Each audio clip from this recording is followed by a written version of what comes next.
¿Qué tal, chicos? Espero que estén todos muy bien. En este video vamos a explicar el origen histórico de la sociedad feudal, ¿no? Cuando uno piensa en la sociedad feudal, tiene imágenes como estas a mano, ¿no?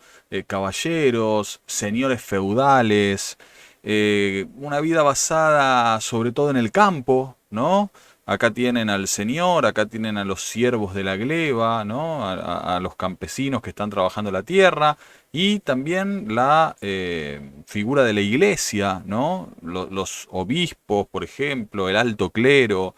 Y uno puede decir, bueno, pero ¿de dónde surgió esta sociedad? ¿Cómo es que la vida se volvió principalmente rural?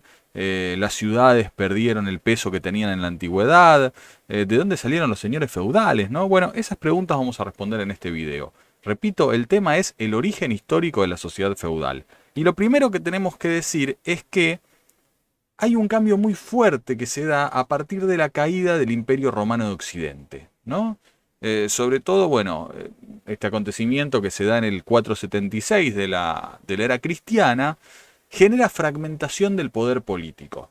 Fíjense que acá se los anoté bien resumido para que puedan leerlo, para que puedan pensarlo.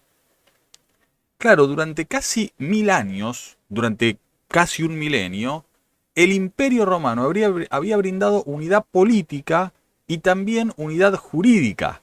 Si ustedes ven este mapa que yo voy a agrandar, pueden ver claramente cómo toda esta zona, que era el Imperio Romano de Occidente, era, si se quiere, muy diversa, ¿no? Porque acá vivían personas que hablaban un idioma, acá vivían personas que hablaban otro idioma, pero sin embargo pertenecían al Imperio Romano, por haber sido conquistados, por lo que fuera. Pero había una unidad jurídica y había una unidad política. O sea, ¿quién gobierna acá en esta zona? Podías decir vos. El emperador romano. Y acá en el norte de África, el emperador romano. Había unidad política. Bueno, cuando cae Roma, ¿no? Cuando cae el Imperio Romano de Occidente, se pierde esa unidad política. Y fíjense cómo se ve claramente en el otro mapa. Donde antes había un solo imperio, ahora hay muchos reinos. O sea, el poder se fragmentó, chicos. Imaginen que yo tengo un cristal, ¿no? Y lo dejo caer. ¿Qué es lo que va a pasar? Se va a fragmentar, se va a convertir en pedacitos de cristal, en fragmentos de cristal. Bueno, eso pasó con el Imperio Romano.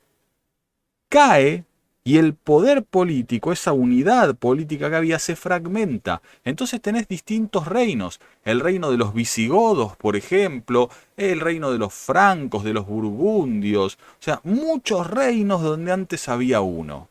Entonces, este proceso se da tras la caída del Imperio Romano de Occidente. Repito, fragmentación del poder político. Grábense eso porque es clave, clave para entender el feudalismo. Esta fragmentación, digamos que, generó otras consecuencias.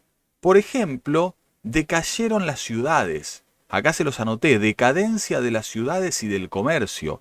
Y la vida entonces se volvió eminentemente rural. Rural quiere decir del campo, ¿no? O sea, el campo es el centro donde se desarrolla la vida de las personas, cuando antes lo más fuerte, digamos, eran las grandes ciudades. Piensen en Roma, ¿no? El esplendor de esa gran ciudad. Bueno, con la caída del imperio hay una ruralización de la economía. La principal actividad económica va a ser la rural y la vida pasa a tener ese centro, el campo. Y también otra de las consecuencias es que hay un fortalecimiento de los lazos de dependencia personal y de la fidelidad. Cayó el Imperio Romano, de pronto en la ciudad te quedaste sin protección, vas a un lugar donde vive un guerrero, un noble, ¿no? Que todavía tiene algo de poder para defenderte de los invasores que vienen, y vos le jurás lealtad a esa persona a cambio de que te defienda, o te comprometés a trabajar para esa persona a cambio de que te defienda. Entonces empiezan a construirse relaciones sociales que están basadas en estas palabritas: dependencia personal, dependés de que el otro te proteja, pero también le jurás fidelidad a ese otro, porque te está protegiendo, te está permitiendo trabajar en sus tierras y ese tipo de cosas. Entonces, fíjense cómo con un acontecimiento político, con la caída del Imperio Romano de Occidente, te cambian todas estas cosas. Hay una gran transformación. La más importante, repito, fragmentación del poder político. Ahora bien, esto fue así hasta que surgió Carlomagno y el Imperio Carolingio. Carlomagno se propuso volver a construir un imperio que le dé unidad a Europa, que le dé unidad a la cristiandad, y la idea era recuperar eso, ¿no? Y de la mano de, lo hizo de la mano de, o con la ayuda de, la Iglesia Católica, ¿no? Acá tenemos a León III, que en el año 800 lo corona como emperador del Imperio Carolingio. Fíjense una cosa, lo que hace Carlomagno es volver a dar una idea de unidad después de varios siglos que había caído el Imperio Romano. Acá tienen el mapa, miren las posesiones que tenía este imperio, era inmenso, era enorme. Y vos decís, ¿y quién gobierna acá, donde antes había muchos reinos aislados? Carlomagno. Entonces vuelve la unidad política. ¿Sí? Fíjense cómo lo explica un gran historiador medieval que se llamó José Luis Romero, un historiador argentino, chicos. Este era un librito que estudiábamos todos en la facultad. Miren cómo lo explica Romero. Él dice, la fuerza del nuevo imperio provenía del genio militar y político de Carlomagno. Carlomagno, chicos, fue un gran guerrero, venció muchísimos reinos que él consideraba enemigos, ¿no? Digamos, le dio apoyo político al Papa. Entonces él dice, bueno, ¿de dónde venía la fuerza de este imperio carolingio? Bueno, en parte del genio político y militar de Carlomagno, ¿no? Que fue rey primero y emperador después. Pero, dice Romero, la inspiración provenía del papado, ¿no? O sea, del Papa, que se consideraba heredero de la tradición romana y pugnaba por reconstruir un orden universal cristiano. Esta idea de que vuelva a haber una unidad política, que todos vuelvan a estar bajo una misma autoridad, como estaban antes bajo el Imperio Romano, y obviamente que esta autoridad sea cristiana. Entonces Carlomagno y el Papa hacen una alianza, juntan fuerzas para volver a darle a Europa esta unidad. Otra explicación muy interesante de Romero, la leemos juntos. Así constituyó Carlomagno, dice José Luis Romero, un vasto imperio que reproducía con ligeras variantes el antiguo imperio romano de Occidente, lo que les acabo de explicar. Sin España, porque la zona de España no la pudo conquistar, pero extendiéndose hacia Germania, hacia lo que hoy es parte de Alemania, que antes los romanos no lo habían podido conquistar. Entonces, repasando, chicos, con la caída del Imperio Romano de Occidente, se fragmenta el poder político. Carlomagno vuelve a crear unidad política en Europa. Pero, ¿qué es lo que pasó? Bueno, a la muerte de Carlomagno, esta organización política fue cediendo. Vamos a ver por qué. Carlomagno se dio cuenta de que su imperio era muy grande en principio. Entonces, ¿cómo lo organizó? Bueno, creó en las fronteras marcas, ¿no? Que eran territorios de frontera, como les acabo de decir, a cargo de un marqués. ¿Y cuál era la función de estas marcas? Defender las fronteras del imperio, custodiar las fronteras del imperio. Agrando el mapa para que lo vean. Por ejemplo, acá tienen ustedes la marca hispánica, ¿no? Este era un territorio que estaba gobernado por un marqués y Carlomagno le dice, bueno, mirá, vos estás en el límite de mi imperio, ¿ven? Esto ya no es de Carlomagno, esto ya no es el imperio carolingio. Entonces vos protegé, en esta marca, protegé la entrada de mi imperio, o sea, que nadie me invada por esta zona. Acá había otra marca, ¿no? La marca bretona, con el mismo objetivo, y acá había otras marcas más. Entonces, esta es una de las formas que tuvo Carlomagno de organizar su imperio. Pero no solo creó marcas, también creó condados, chicos, que eran territorios gobernados por un conde. Habrán escuchado la palabra conde muchas veces, no sé, en la literatura, el conde de Montecristo. Bueno, surgen en este periodo, ¿no? Territorios gobernados por un conde eran los condados. Era la unidad administrativa más pequeña, ¿no? Como ser hoy, no sé, una provincia o un municipio, ¿no? Que es una unidad administrativa, la más pequeña, en realidad sería el municipio ahí. Y después estaban los ducados. Los ducados eran unidades administrativas que reunían a más de un condado. Es decir, cuando vos sumabas un condado más otro condado más otro condado más otro condado, tenías un ducado. Como hoy decir, por ejemplo, sumás Quilmes, Avellaneda, Florencio Varela y todos los demás municipios y formás la provincia de Buenos Aires. Bueno, ¿cuál era la función de un duque o de un conde o de un marqués? Bueno, gobernar esos territorios que tenían a cargo. Entonces, ¿qué hizo Carlomagno? Les dijo, mirá, la verdad que el imperio es muy grande, yo no lo puedo gobernar solo. Entonces, vos tenés que, le decía a un marqués, por ejemplo, al marqués de la Marca Hispánica, vos tenés que asegurar la paz en tu territorio y cobrar impuestos. Y me lo mandás a mí. Lo que recaudás me lo tenés que mandar a mí. Entonces, eran funcionarios del emperador, ¿no? Cumplían esa función para Carlomagno. ¿Cuál era la función? Repito, bueno, gobernar los territorios, administrarlos, ver que haya paz, que esté todo bien en esos territorios y recaudar fondos para Carlomagno y enviárselos al emperador. Ahora bien, este imperio no duró mucho, chicos. O sea, volvió a haber unidad en Europa, pero el imperio cayó rápido, se desintegró rápido, mejor dicho. Carlomagno muere en el 814. ¿Y qué es lo que pasa con la muerte de Carlomagno? Bueno, se empieza a desintegrar esa unidad que él había creado. ¿Por qué? Bueno, porque sus herederos, puntualmente sus nietos, en un famoso tratado que llamó el Tratado de Verdún, dividen el imperio. Donde antes había un solo imperio y un solo emperador, ahora vas a tener una parte que corresponde a Carlos el Calvo, que era uno de los hijos de Carlomagno, uno de los nietos, perdón, de Carlomagno, otra parte que pertenece a Lotario, otro nieto de Carlomagno, y otra que pertenece, acá lo tienen en imagen, a Luis el Germánico. Entonces, uno puede decir, volvió la fragmentación del poder político. Otra vez, donde antes había un emperador, ahora hay varios reyes. Y claro, si vos tenés una porción de tierra más chiquita, cobrás menos impuestos y por lo tanto tenés un ejército menos poderoso y por lo tanto tenés menos poder. Entonces, fíjense que lo que había logrado Carlomagno en realidad duró del 800 al 814. Pero después entra en un periodo de desintegración que va a culminar en el 843 cuando el imperio se divide. ¿Está?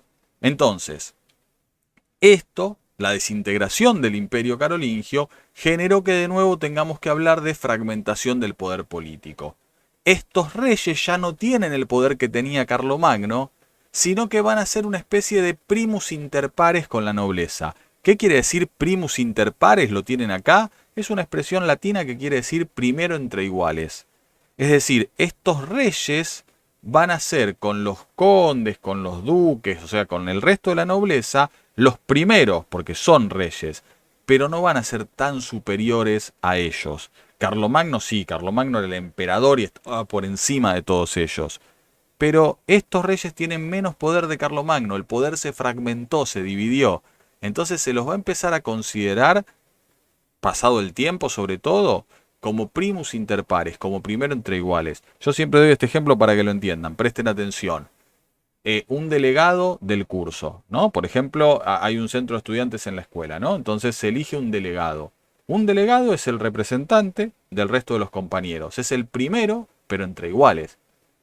No deja de ser estudiante por ser delegado del centro de estudiantes. No puede ir al curso y decir, saquen una hoja, les tomo prueba. Ustedes van a decir, pará, sos uno de nosotros, sos nuestro compañero, sos un alumno o un estudiante. No, no podés hacer eso. Sos el primero, sos nuestro representante, pero sos igual a nosotros. Bueno, esa era la condición que empezaron a tener los reyes después de la desintegración del imperio carolingio. Y esto tuvo consecuencias, chicos, y tuvo consecuencias muy fuertes para lo que nosotros queremos pensar que es el origen histórico del feudalismo. Recuerden cuál es nuestro objetivo.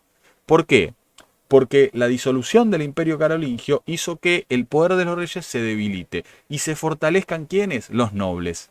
Es decir, esos antiguos funcionarios a los que Carlomagno le decía, che, vos asegurá que en mi territorio haya paz y cobrá impuestos, empezaron a ver que el rey tenía cada vez menos poder. Entonces empezaron a sentirse ellos mismos señores de sus tierras. Y en este contexto vinieron unas invasiones que complicaron todo, chicos. Las invasiones que se dan sobre todo en el siglo IX, también en parte en el siglo X, que generan saqueos. Por ejemplo, los vikingos, vieron que estaban hasta hay una serie de Netflix sobre ellos. Bueno, claro, saqueos, depredación. Entonces, ¿quién defiende los territorios? ¿El rey? No, el rey es débil. ¿Quién los defiende? La nobleza guerrera que está a cargo de esas marcas, de esos condados, de esos ducados.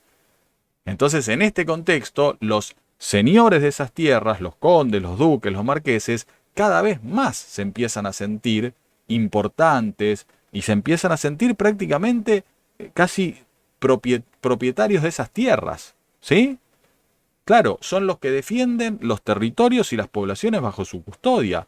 Crece el poder de la nobleza y pierden poder los reyes. Esa es una gran característica del feudalismo. Y entonces, estas comarcas, estos ducados, estos condados, se volvieron cada vez más autónomos, ¿no? Se encuentran libradas a sus solas fuerzas, les anoté yo acá. Y eso, chicos, es lo que explica el origen del feudalismo.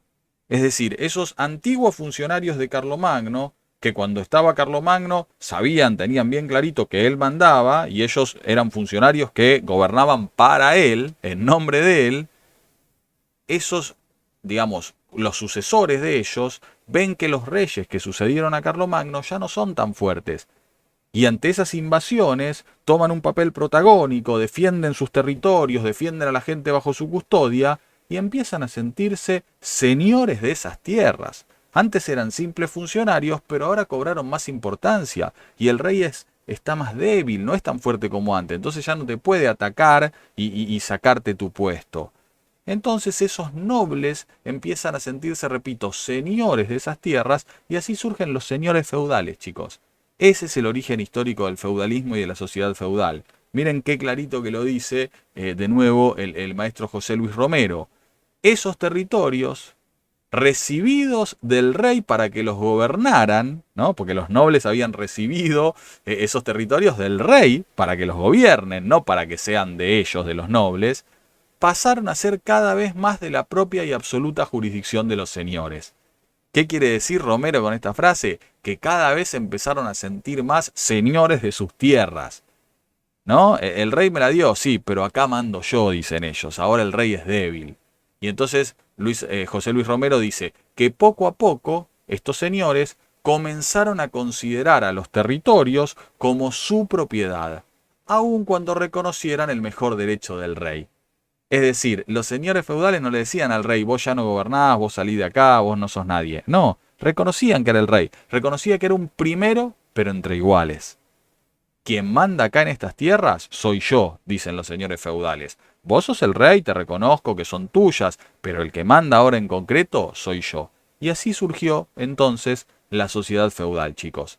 Por ese proceso, repito, de fragmentación del poder político que se da desde la caída del Imperio Romano, con la caída del imperio o la desintegración del imperio carolingio y esas invasiones, ¿no?, del siglo IX que hacen que los señores cobren cada vez más fuerza y los reyes se debiliten cada vez más. Bueno, espero que lo hayan entendido. Cualquier duda, por supuesto, pueden comunicarse conmigo por medio de la plataforma. Seguimos en contacto cuando avancemos con otros temas de la sociedad feudal. Les mando un fuerte saludo a la distancia.